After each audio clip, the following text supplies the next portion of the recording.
Play ball. Hot off the press, handicappers from Wager Talk, SportsMemo, and the Gold Sheet have collaborated on the 2023 Wager Talk Media MLB Betting Guide. From World Series odds to regular season win totals and everything in between, this year's betting guide features previews on all 30 teams, all 6 divisions, and season-long awards like the Cy Young, MVP, and Rookie of the Year. Each preview contains key roster acquisitions and departures to help you get up to speed before opening day. Visit wt.buzz/MLB23 to download your free guide, and we'll see you in the batter's box.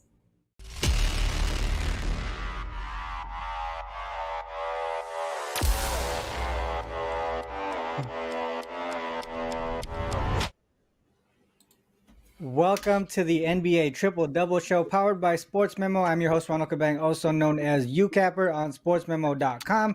At UCapper Sports on Twitter, I'll be joined by Moneyline Matt and Tony Finn from Wager Talk to break down the 2 play-in games today. And also, we're going to give out some of our best bets after those 2 games we break down. Before we get into those, though, I do want to talk about a huge promo we got going on over at SportsMemo and Wager Talk. It's a playoffs to preseason kickoff promotion. It is a deal that equates to less than $5 per day.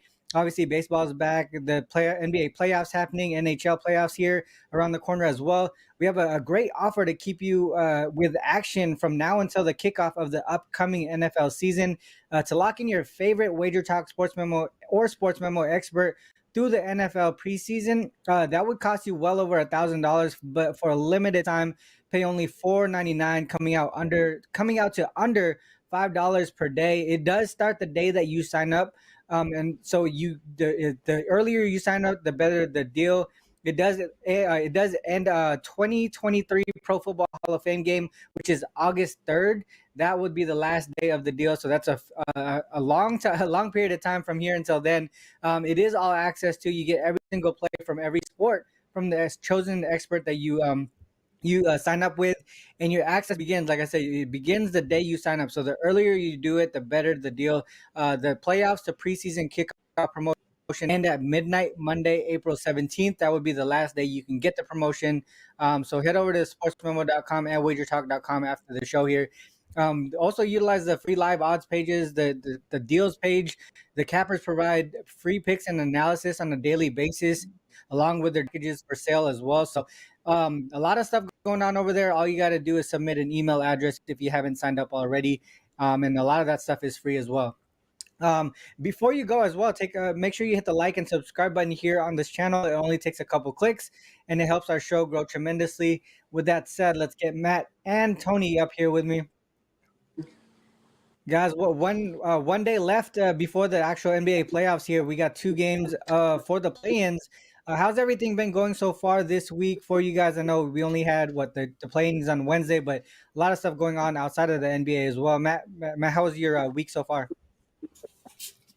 Yeah, the play-in game the other day, I actually went 1-2, so not the greatest, but I did end up having the Thunder. You guys know I love backing my Thunder with the plus 5.5. They got that done, ended up winning that one outright, and I think they make for a pretty exciting game tonight against the Timberwolves. So obviously, you guys already know that's the game I'm looking forward to. We got 2 games to break down and ready to get to it. Yeah, Tony, how's everything been going for you this week? Good. Typically late in the NBA season and in the postseason, I have my most success.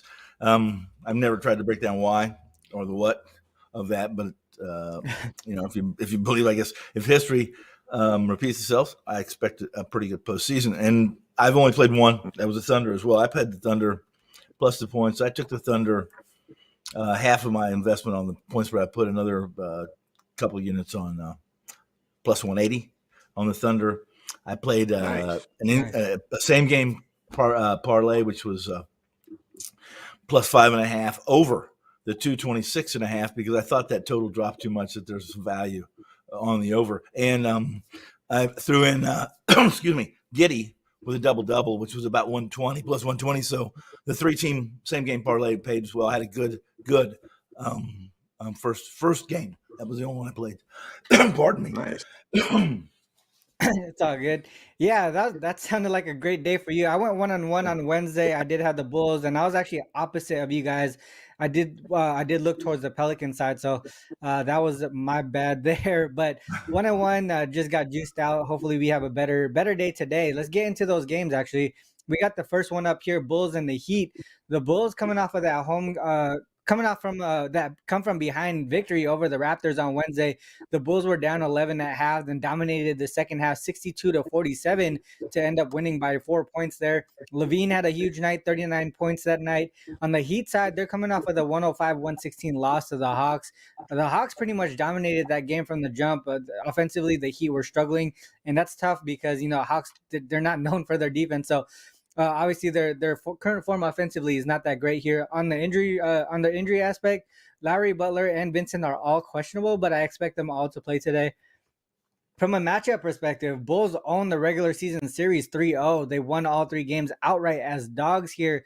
Matt, let's start with you. Do you think the Bulls can turn out another win here as an outright dog? Yeah, in all honesty, I do. This is a spot where, it's once again, we've been talking about these 5.5-point spreads, and 5.5 points is a lot, especially for a Heat team right now who has been playing very inconsistent.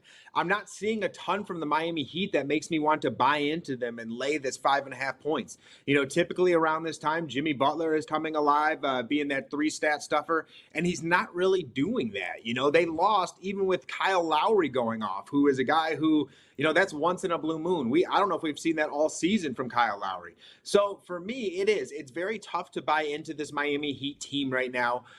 Both of these teams play very slow style basketball. And, before the show, we were talking about this, and the guy or the player that I think is the hottest or the biggest potential spark plug is actually Zach LaVine. So if Zach LaVine can get it going in this game, start making some shots, start making some of those tougher shots that are early in the shot clock, it's very tough for this Heat team to keep up. They just don't seem to have that guy who can respond. And a lot of that time it is Tyler Hero, but he really hasn't been coming about as of late. So once again, it is very tough for me to buy into this. This is also a 209 total at this point in time, so a very low total. And if you give me a low total like that and give me 5.5 points for one of those teams, that's generally where I'm going to go, because with the lower totals, the slower pace matchups, it's generally easier to keep the game nice and close. So for me, I would go with the Bulls here. There is nothing with this Miami Heat team that makes me look their way or makes me believe that they can cover a 5.5-point spread. I actually wouldn't be surprised whatsoever if this Heat team loses outright. So for me, I would be with the Bulls here once again. I like that look a lot there. My best bet is going to be on this game specifically, so I'm gonna jump it over to Tony Finn here. Tony, what are your thoughts on this game? Do you see something on the Bulls side? Are you on the Bulls as well, or do you see something from a total aspect or props? Well, I'll say this: I backed off of the Miami Heat probably halfway, a little past or beyond the All-Star break, simply because I found them they were torture to handicap. You didn't know who was going to be playing, who wasn't going to be playing. I mentioned on a couple shows yesterday that it used to be Miami was kind of a team you could always depend on certain things. It was a calming effect actually to back the Heat and Spoelstra, but it's almost like you're watching a musical or a Disney movie, and you got the music in the background. And then all of a sudden, Lindsay Lohan and her Brat Pack show up, and you got little fires everywhere. It's just absolutely nuts. And so I just kind of stayed away from them. However, I'll say this: I don't put a lot of significance. I don't put a ton of significance on regular season matchups going into the playoffs. I think NBA playoffs are just a different animal. It's a second season. It's a 2-month season, and one that you don't question motivation, or you really don't question injuries. If you can play, players in the playoffs, if they can play, they're playing. Now, are they going to be as efficient, effective, et cetera, et cetera? That's I can give you 100 scenarios where 50 of them proved out to be they should have played and did well, and another 50 probably are playing hurt, and the team was more desperate. If you like the changes Chicago made after the deadline, where they basically purchased the play-in specialist, right, Patrick Beverley, who remember last year on the Twitter with all the tear-filled celebrations when they escaped that Western Conference play-in tournament last year. Chicago 3-0 straight up and against the spread when facing Miami. So the Heat happened to be 10-21 against the spread when playing as a home favorite this year. It all screams to, and I'll give you some later in the show. I could give you a couple now, but we won't do that. Let's put it this way. The numbers for playoff games last year were stupid crazy. It didn't matter what the spread was. If you won, you covered. And the numbers are absolutely crazy absurd. So that's not complete history, and it's always been that way. But to be like, I think it was 79-6.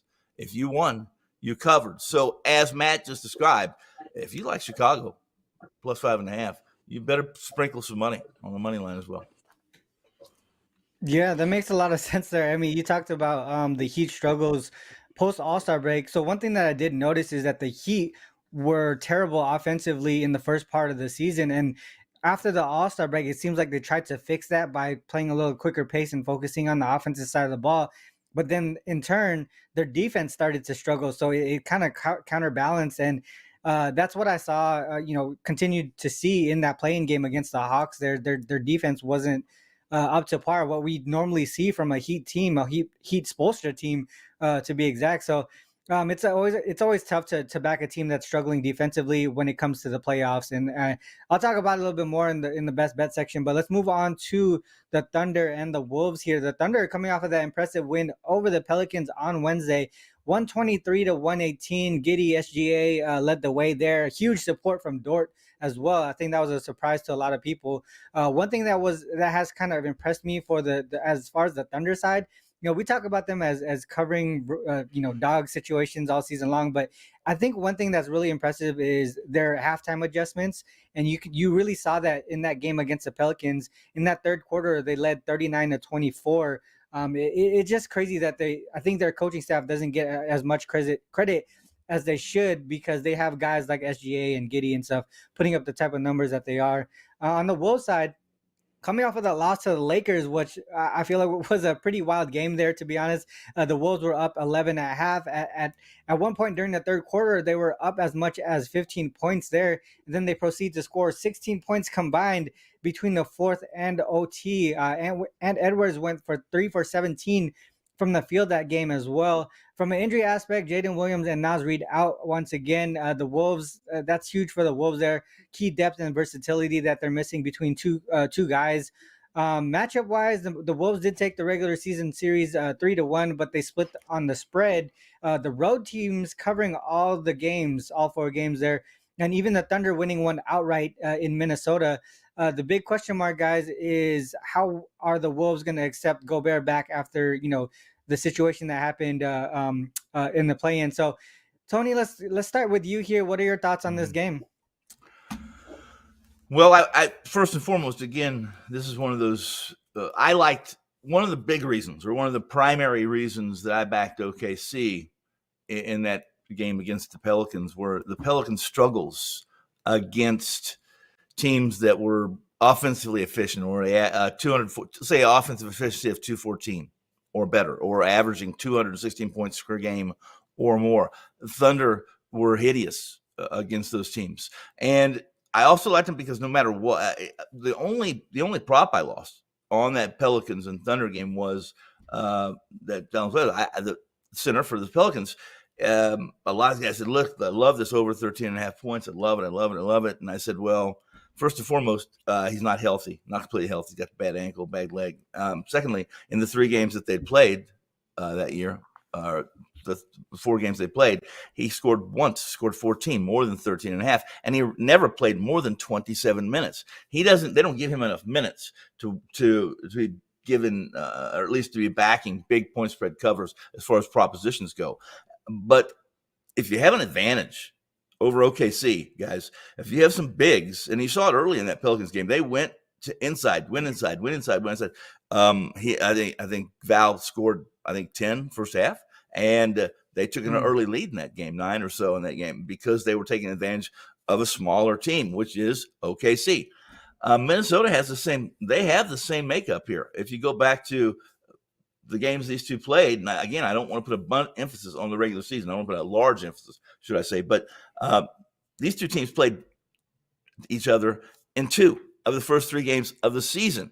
Rudy Gobert's debut, he had a monster game 1, and they comfortably beat OKC. They beat them 2 days later comfortably. The third game was a little different. And again, we're talking about October, right? Last year, October. So that's almost like last year. To go back that far and use that comparison, say, look what they did to him here. Look how they took advantage of this here. It's not something you do. And OKC's shown time in and game out, to be honest with you, that they can adjust. They're versatile. They and arguably, in my mind, they have arguably the best playmaker in basketball. And it's just the way it is. Gil Alexander, it doesn't matter who you are. He's going to find a way to take the ball to the rim against whoever you have to guard him. And you're probably going to have to, you can almost have to bracket him. You're going to have to put your best defender on him and then basically sag with your 5. And hopefully it's not a stretch 5, but you sag with your 5 and defend the rim. But I don't trust Minnesota. Again, little fires everywhere. We saw it in the last game. They lose one of their best 2 defenders. Obviously, Rudy Gobert's back. He's the guy that you want to have in the middle, a defensive player of the year type player. But a broken hand and a locker room that I don't think it's divided. But this is supposed to be a time when everybody's together and they're cohesive to some degree. I don't feel that way about Minnesota. Give me OKC. Yeah, I agree with you as far as the cohesiveness within this team here. They talk about how Gobert coming back is not going to be an issue. They hashed it out and stuff like that. But I don't know. I mean, he threw a punch and all these things, and obviously it's in the heat of the moment. But sometimes these guys they can act like things are okay, but they really aren't. So I don't know. To me, I from a side perspective, I still don't want to. I don't see a huge advantage on the Thunder side here. If I look at some of the numbers and trends, they really cancel each other out for me from a side perspective, especially if you look at the Wolves post All-Star break, right? If you look at them just at home in general, 2-6 straight up, and against the spread, they're averaging 110.8 per game, allowing 116 per game. But if you look at the Thunder as road dogs post All-Star break, a bit of the opposite of how they did before the All-Star break, because post All-Star break 2-7 straight up, 3-5-1 against the spread. It just didn't seem like they were doing I guess the numbers, maybe the books adjusted the numbers a little bit more. So the number the spreads weren't as huge as they were in previous games, but for the most part, those things canceled each other out. But when I was doing some research, I did notice that both teams start off pretty hot in these types of games here. They tend to score more in the first half than in the second half in those trends that I just mentioned. The Thunder specifically, as road dogs post All-Star break, average a combined score of 120.5 in the first half as road dogs. And the total, the last time I saw the team, the first half total was 116.5. I would probably look in that direction. I know the Wolves really had they struggled for that stretch in the fourth quarter and OT versus the Lakers. I think they bounced back a little bit offensively here against a Thunder team that really isn't too known for their defense. They do create a lot of turnovers is one thing, but they do play a fast pace as well. So I would look towards the first half over if I was to play anything in this game. Matt, what are your thoughts on this one? Yeah, I thought both of you guys brought up a lot of great points, and I think everyone watching knows I am riding the Thunder till the wheels fall off. I'm going to keep rolling with them. I love SGA. I love what Josh Giddey is doing right now. I love that boy, Jalen Williams. And, you guys bring up a lot of great points, and there is some unknown with the factor that Rudy Gobert is going to be coming back into that game. And I definitely misread that Pelican situation with Jonas Valanciunas. I thought he would have limited minutes because of the smaller lineup. And that's the thing, though, with these centers sometimes is when they come in and they get hot early on, then the coach is going to ride the hot hand. And you obviously understand that. And the same exact thing could happen with Rudy Gobert. I mean, Jalen Williams, the center, is 6'10" on a good day. And, Rudy Gobert is 7'1" with like a 7'5", 7'6" wingspan. So there is going to be a huge advantage there for the Minnesota Timberwolves. But again, Rudy Gobert, there's always that chance that he can get in foul trouble. Who knows what's going on in the locker room right now? Who knows how much they're even going to feed Rudy?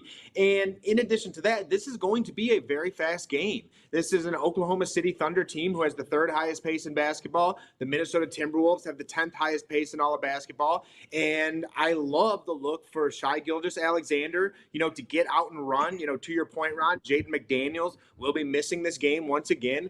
And that's that Timberwolves team's number one defender. So that often allows SGA to get out and run. It allows him to attack the basket, get to the free throw line, get into his post-up game.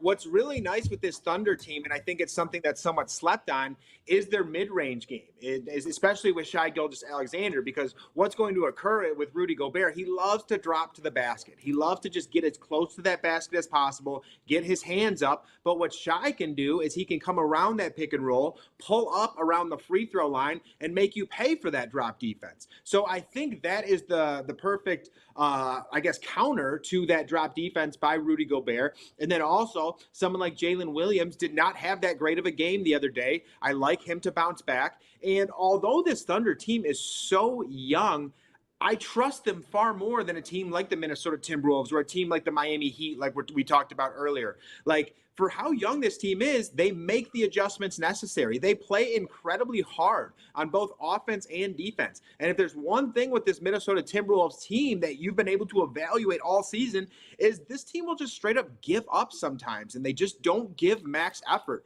And again, to Tony's point, with Rudy Gobert, all that circulating, is that up in the air? I don't know. I don't think it's a divided locker room or anything like that once again. But could it affect things? Maybe. I don't know. So, again, I really do like the look of the Oklahoma City Thunder here. I think the guards have a lot of really nice matchups with SGA and then Anthony Edwards on the other side. Anthony Edwards had a really bad game against the Lakers. So for me, like I said before, I am riding this Thunder team till the wheels fall off. Might sprinkle some money line on it as well. And I would love to see this Thunder team make the playoffs. They are just so fun to watch. I've loved watching them all year long.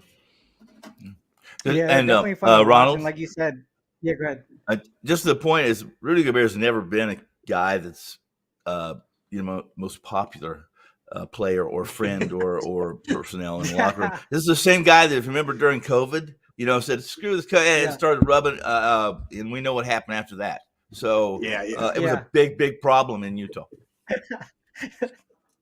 Yeah, no, that's a good point. What I was saying was, I think it's credit to the coaching staff, Matt. You mentioned the adjustments that they make. Like I said during, when I was kind of talking about that game, like the third quarter adjustments, the halftime adjustments that are made by this team and the coaching staff, really, really impressive there. So I definitely like that look over there with the Thunder, for the most part. So.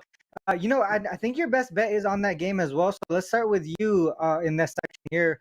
What is your best bet for today's show? Also, tell the people what you got going on the premium side as well. Yeah, guys, I already have 3 premium NBA plays up. I cannot wait for the playoffs to start this Saturday. You guys already know I am targeting that Kings and Warriors game. I have a 4% play over with that. And then I have one UFC play up as well. So a lot going on this weekend.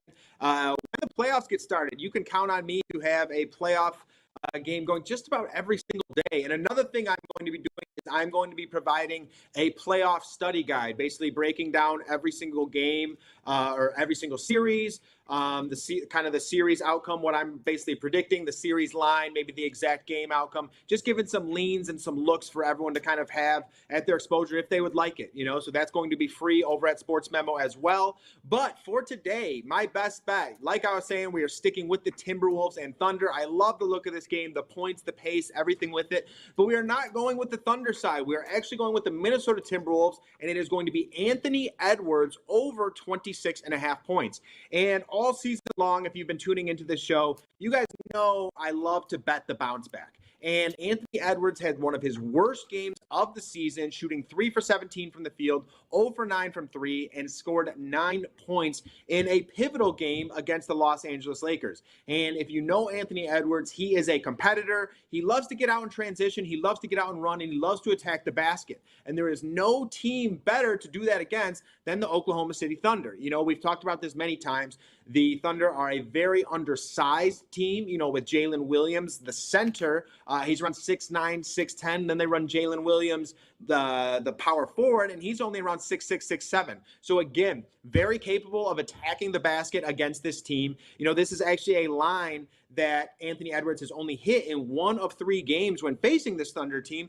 But, you know, there is a little bit of trickle-down effect with Jaden McDaniels being out. He is someone who takes some shots from the guard position, from the small forward position, so that could go to Anthony Edwards now. And, again, I just expect him to be very aggressive in this spot. You know, again, he's a very competitive player. He likes to get out and attack the basket. And when you look at this Thunder team, they're actually one of the worst throughout the NBA in defending the shooting guard position. They're 9th worst in points given up per game with 24.29 points given up to the shooting guard position. I think it's a great spot for Anthony Edwards, and I think it's a do-it-all spot for really Anthony Edwards and Karl Anthony Towns. After those two, there is a big drop-off from production in this Minnesota Timberwolves team, and I just don't see guys like Taurean Prince, Mike Conley, Rudy Gobert doing all that much tonight. I think it's going to be Cat and Anthony Edwards in a do-it-all approach for this Timberwolves team. Again, pace-up spot, high total. Give me Anthony Edwards over 26.5 tonight, and I wouldn't be surprised if it's a 30-plus or even a 35-plus game.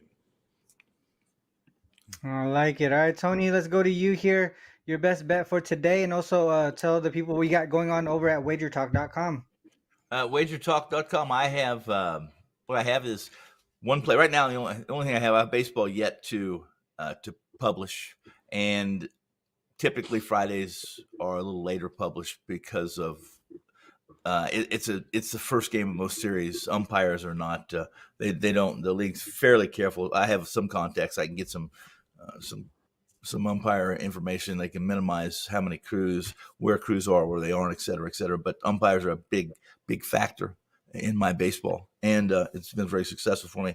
NBA, I do have a 5%. We got a big ticket play on Saturday afternoon, first game or game 1 of the first round, and everything else. I have a lot of plays, so I have some futures. They'll go up sometime later today as well. And I do a little similar to what Matt was just talking about. A report, first round, second round, on through. I do reports on that, but basically, if you buy the futures I have for those, that I give them an update, daily update, injuries, some trends. And as Matt mentioned, leans, just leans, not necessarily official plays or what I'm going to push in, I'm going to push a mortgage in across the sportsbook counter on. But for those who like to have, like to play a little bit on everything, the degenerates, I should say, like I'm a degenerate, but I'm what we call a disciplined degenerate.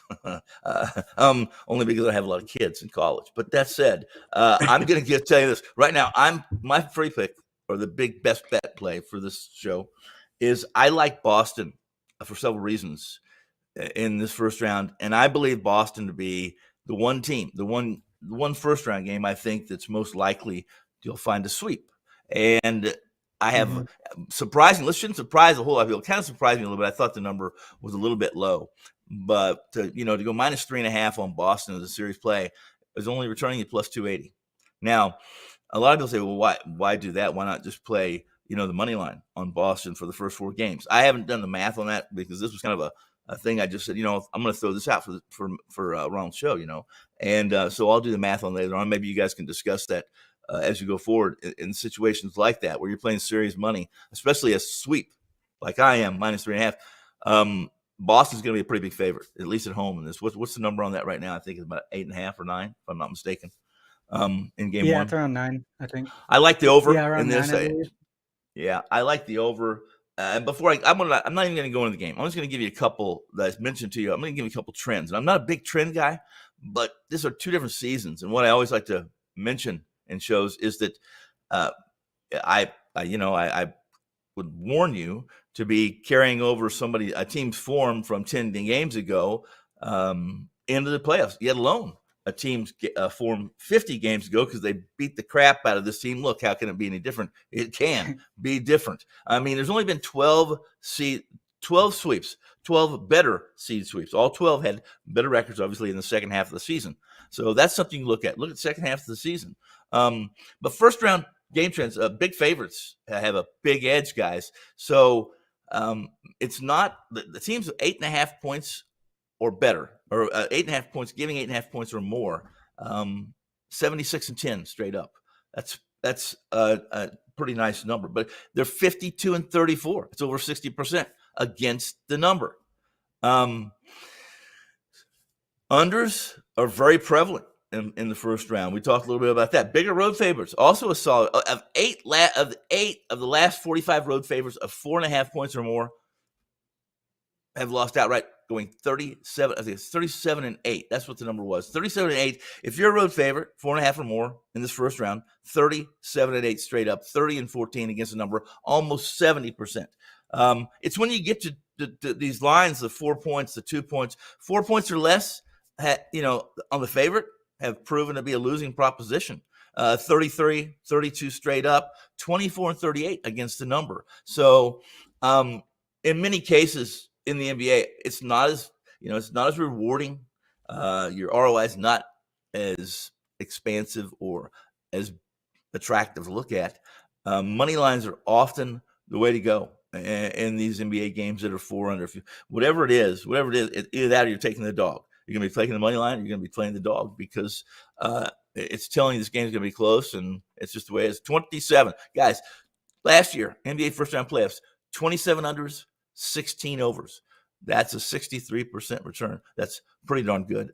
So those are just little and obviously, it's different year to year. But for the most part, first-round favorites of 8.5 points or more, if you say, hey, that's too many points, can't lay that, I'm going to take them, you're a big loser. So give me Boston minus 3.5, only returns plus 280, but I take it. Boston sweeps over what is now basically a Quinn Snyder team that is much better. If you look at them, they're much better offensively. In fact, Trey and Murray,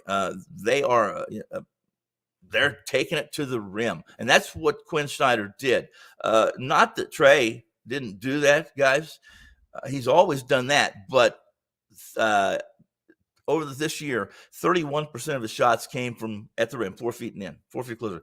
With Snyder at the helm, he's been instructing him to go more. 38% of his shots since Quinn took over are at the rim. So points, fouls, I think, are prevalent in game one in Boston. I like the over in this game, and the number is 230.5 right now and climbing. I like it, Tony. I actually talked about the Celtics series play on Wednesday, right, Matt? That was my best bet on Wednesday for the show as well. And then one thing that I mentioned there that I don't think you mentioned was the Celtics actually swept 3 of the last 4 first round series in the last 4 years. The one that they didn't sweep, they ended up losing to the Nets, obviously within 5 games. So my best bet on Wednesday was under 5.5 series games. But like I said, I think the sweep is definitely doable there. My best bet for today's show, guys, is one of the games that we talked about earlier, the Bulls and the Heat there. I like the Bulls here, plus 5.5. I actually think they have a really good chance to win this one outright. We talked about how the Bulls own the regular season series 3-0, won all 3 games as outright dogs as well. We're seeing the Bulls in really good form right now, specifically on the defensive side of the ball. Post All-Star break, number 1 in defensive rating, also 3rd in the league in net rating post All-Star break, only behind the Celtics and the Warriors. If we look at the Bulls as conference road dogs as well in this current situation post All-Star break, they've been great defensively in that spot. They've kept their opponent under their team's total games. That includes that game against that first play-in game as well. The Heat struggled offensively. I mentioned earlier that they struggled in the first part of the season, tried to fix it. Then now their defense is struggling. And then the other aspect of it is if they were only able to put up 105 against a Hawks team who really struggles on the defensive side of the ball, that's going to be that's something that really puts me at a pause to back any type of Heat team here in this aspect, because if you struggle against a defense like that, and now you're facing the number 1 rated defense in the league at this point, I can only back the Bulls here. There's a solid chance the Heat don't reach the 100-point mark in my opinion. And if that happens, the Bulls should not only cover the 5.5, but possibly win that game outright. So that's my best bet for today's show. It's actually a premium play as well that I gave out to my clients. I do have 2 futures plays, series futures. The Celtics is one of them as well that I just gave out. And then also I have 4. I already have 4 plays for game 1s during the weekend, Saturday and Sunday. We got baseball here. We got 3 plays for baseball today. And then I'll probably be posting my UFC this week, tonight as well for this Saturday. So a lot of stuff going on. That leads me to the playoffs to kickoff promo. I think that's an all access promo. Like I said, it's under $5 a day. So head over to SportsMemo and WagerTalk.com and check out that promotion. It does end on the 17th, so you only got 3 days to purchase that deal. I think it's $4.99 is what I believe is the price there. It is Friday, guys, so this is the last show of the week. Our next show is on Monday. Matt or Tony, any last words before we close out the week here? No, just happy Friday. Good luck this weekend with the NBA playoff opener. Really excited to get this going. No, I would say just take advantage of the NBA playoffs. Are always fun. They're fun, and it's a 2-month. It is the 2-month second season, should we say? However, the deeper we go into the playoffs, the less games we have. Eventually, we're going to have 4 teams. It's going to be a Final Four situation where you're playing for 2 conference championships, and baseball is king. What I used to love about baseball was that it was, didn't have a time clock. Well, we have time constraints now, which I'm not a big fan of. However, baseball, what would summer be without Major League Baseball in my life? It would have been, I don't know, been tragic. Let's just put it that way. I love baseball. Look forward to football, obviously, but have a great summer. Yeah, one thing about baseball too, Tony, is we don't have to worry about load management, and we can post our plays. We could be ready the night before for the most part, and not have to worry about any big, huge changes. All right, with that said, guys, like I said, our next show is on Monday. Me and Matt will be back, same time, same channel here. Till then, good luck with all your action. Peace. Play ball. Hot off the press, handicappers from Wager Talk, SportsMemo, and The Gold Sheet have collaborated on the 2023 Wager Talk Media MLB Betting Guide. From World Series odds to regular season win totals and everything in between, this year's betting guide features previews on all 30 teams, all 6 divisions, and season-long awards like the Cy Young, MVP, and Rookie of the Year.